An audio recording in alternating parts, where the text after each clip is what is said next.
Hi, Foofy. That's a cute sweater. Say hi to Erica. Oh, that's a good puppy. All right, so it creaks here. Minimally, I'm going to have to find the joists and refasten this because that's just floors squeak, but that's out of tolerance. That's too much. So I can find the joists, resecure this, and even if I take one board out, screw the plywood back down again, I'm feeling like the plywood may have did this on its nails and became like a little dislodged off the boards, because whether it's nailed or screwed, wood is very strong. When it wants to do something, you can't stop it. So this has to be resecured right here at this corner. Basically, we're going to sand and finish the first floor so everything matches.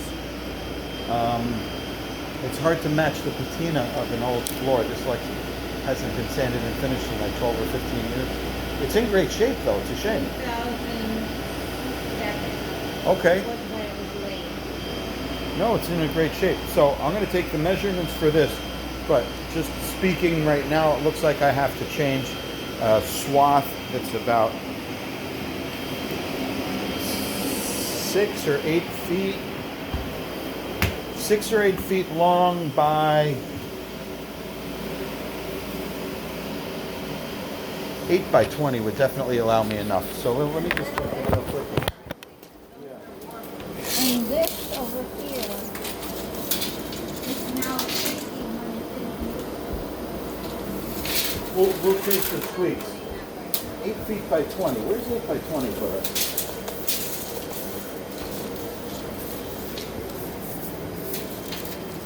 8 by 16. Still, I like the idea of allowing for 8 by 20. I may even want to come up to this. I may even want to come up to this area right here. So 9 by 16 minimally of replacement, and then we're going to sand and finish everything. And what about under here? I think some water Sorry, if I'm so much stuff that No, I guess. That's all right.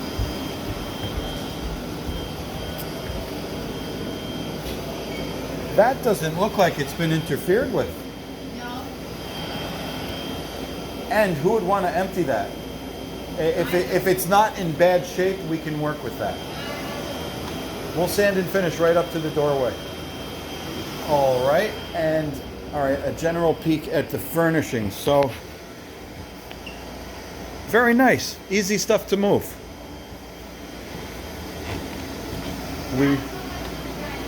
Not so much in the dining room. Let's see how the dining room is. Everything's easy, but that's not going to be easy. Let's consider that part of the wall then, and I'm going to sand and finish around it. As if it's a built-in, just like your kitchen cabinets, we'll sand and finish around it. Yeah? Yeah, but then when that gets moved, eventually people I agree. My house. Here's the thing, you'd need a mover to move that. I have a guy in Stamford. He'd move it. I'll show him a picture of it and say, hey, how much to put this out of the way and put it back in place again? Oh, I'm sure, yeah. Is that a real antique or, oh, it is, okay. It's hard to tell, they make them so good. All right. All right, so, yeah, these other things I can handle. This is easy enough. Would you like to hear how the process would go? Yes. All right, so day one we'd show up, move all of the furnishings into the pool room. Yeah, they can all go in. Okay, yeah, this got to get fixed. Day one we'd move all the furnishings, and I'll put up my plastic, but I don't have to be too aggressive about my plastic until we start sanding and finishing. And I have people staying on that side, so I don't want plastic on that door frame. Sure, yeah. We sequester the entire area that we're working in. Let's take a little peek at the hallway. This might be challenging to...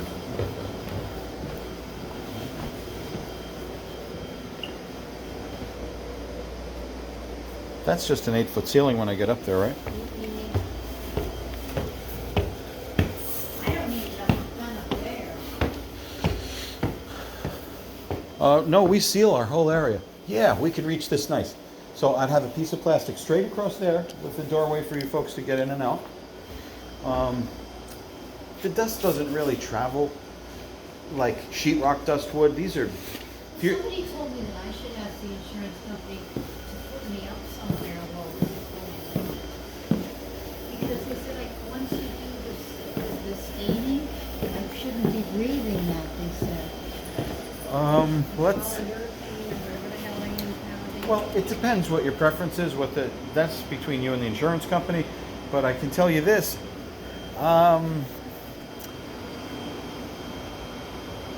For one day, we're going to stain. If you want the exact same color, yeah, I do need to use a stain to achieve the color. But then after that, we use water-based finishes that dry fast.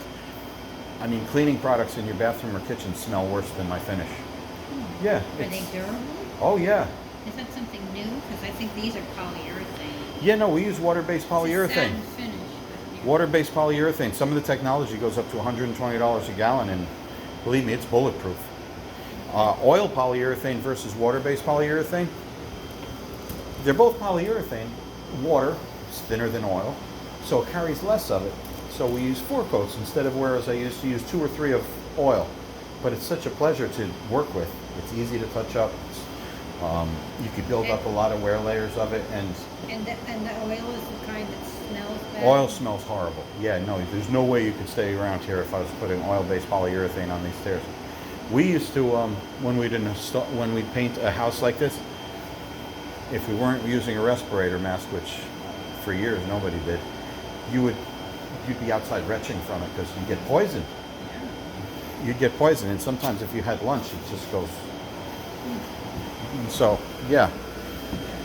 I'm glad for the water-based finish. I don't know how many years of damage I've taken from it, but my wife's a speech and language pathologist, and she said I have word recall issues because it could probably be from that, because nervous system disorders. Well, that's all right. Or it could just be me.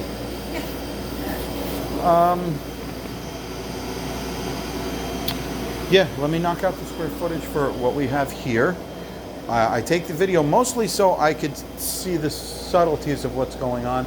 Our molecules of dust, our machines recover all of their dust. We put bags and bags of it outside, and it's not nearly as bad as a painter's, whose molecules are very small. I'm calling them molecules, they're not really. But Well, what should I plan on getting my ducts cleaned afterward? the intakes,